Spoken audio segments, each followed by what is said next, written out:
In 2017, 6 of the most powerful names in business walked straight into walls of their own making. Some ignored warnings, some believed their own press. One of them posted a single tweet and handed regulators a gift they could not refuse. These are not stories about bad luck. They are stories about the thing that takes down companies more reliably than recessions, competition, or bad timing. These are stories about ego dressed up as strategy. Travis Kalanick built Uber from a scrappy ride-hailing app into one of the most valuable private companies on the planet. By 2016, Uber was operating in 570 cities across 70 countries, and Kalanick was being compared to Steve Jobs. At the time, that was meant as a compliment. The culture he built mirrored his ambition: aggressive, fast-moving, take no prisoners. Executives believed that moving fast and breaking things also applied to the human resources department. It did not. In February 2017, a former Uber engineer named Susan Fowler published a blog post describing a year of sexual harassment, ignored complaints, and a human resources department that seemed more interested in protecting high performers than protecting its people. It was one blog post, and it read like a season of The Office if The Office had no comedy and no resolution. Within weeks, the story had become a national conversation about Silicon Valley's treatment of women, and Uber was at the center of it. Kalanick's response was slow, defensive, and ultimately fatal to his tenure. An internal investigation found systemic problems across the company, and 20 employees were fired. Several senior executives left. Then a video surfaced of Kalanick arguing with an Uber driver about falling fares. The driver telling him his life had been ruined by the company's decisions, and Kalanick responding, "Some people don't like to take responsibility for their own mistakes." 3 months later, his own board forced him out. The company he had built to a $70 billion valuation had become a case study in what happens when a chief executive mistakes tolerance for strength. Meanwhile, Lyft, quieter, smaller, and significantly less chaotic, began gaining market share for the first time in its history. Turns out, culture is not a soft skill. It is the whole product. 1 year later, in March 2018, Facebook's Mark Zuckerberg was sitting in front of a very different kind of problem, one that had actually started years earlier and had somehow been allowed to grow in silence. In 2014, a researcher named Alexander Kogan built a personality quiz app that collected data not just from the people who used it, but from all of their Facebook friends as well. Around 270,000 people took the quiz. The data harvested from their extended networks reached an estimated 87 million users. That data was then passed to a political consulting firm called Cambridge Analytica, which used it to build detailed voter profiles. Facebook had known about the data transfer since 2015. They asked Cambridge Analytica to delete it. Cambridge Analytica said, sure. Facebook did not verify that this had actually happened. This was, to put it gently, an oversight. When the story broke publicly in March 2018,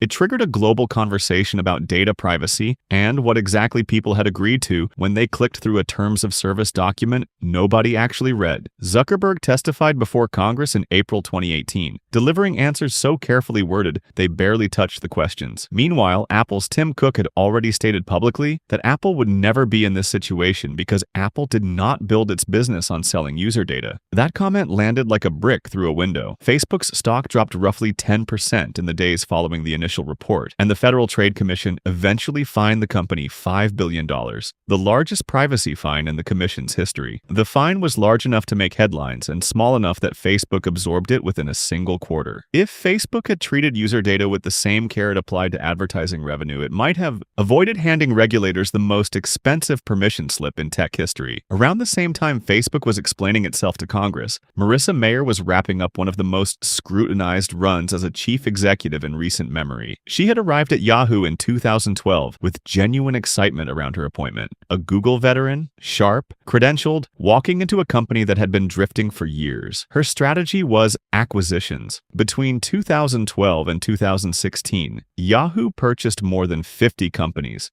The crown jewel was Tumblr, acquired in May 2013 for $1.1 billion. At the time, Tumblr was a cultural phenomenon, the platform where fandoms, artists, and teenagers collided in beautiful, chaotic energy. Executives believed the acquisition would give Yahoo a younger audience and a creative edge. By 2016, Yahoo had written down the value of Tumblr by $712 million. By 2019, Verizon sold Tumblr for a reported $3 million. You read that correctly, $3 million. from $1.1 billion to $3 million in under a decade. It is like buying a sports car for the price of a house and selling it as scrap metal, except the sports car was made entirely of fan fiction and aesthetic photography. Yahoo's core business never recovered. In 2016, Verizon acquired Yahoo's operating business for $4.48 billion.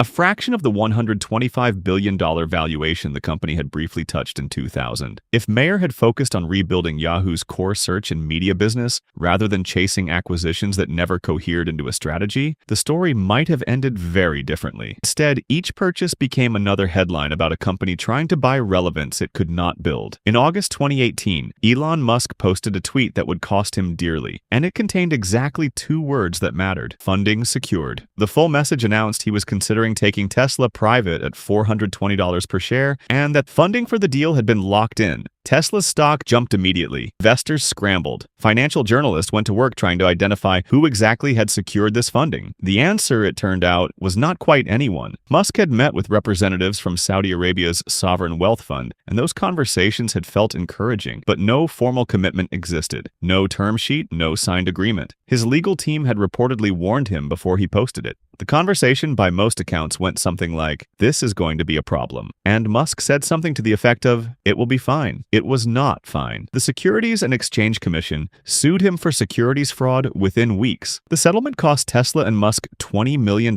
each, a combined $40 million, and required Musk to step down as chairman of Tesla's board for 3 years. Meanwhile, traditional automakers like Ford and General Motors were watching Tesla's every move, noting with some satisfaction that disrupting an industry does not make a company immune to its own leadership's impulse control. Turns out, funding secured has a specific legal meaning, and it felt like a real possibility, does not meet that standard under securities law. Boeing had a different kind of problem, the kind that announces itself with warning lights you choose to interpret generously. The 787 Dreamliner entered service in 2011 as one of the most celebrated commercial aircraft in aviation history. It was lighter, more fuel efficient, and built with more composite materials than any previous Boeing jet. It was also experiencing battery fires. In January 2013, 2 separate incidents involving lithium-ion battery failures, one on a Japan Airlines plane in Boston, one on an All Nippon Airways flight in Japan, led regulators to ground the entire 787 fleet worldwide. It was the first time a commercial aircraft had been grounded fleet-wide since the Douglas DC-10 in 1979. Boeing had pushed its battery supplier toward a newer,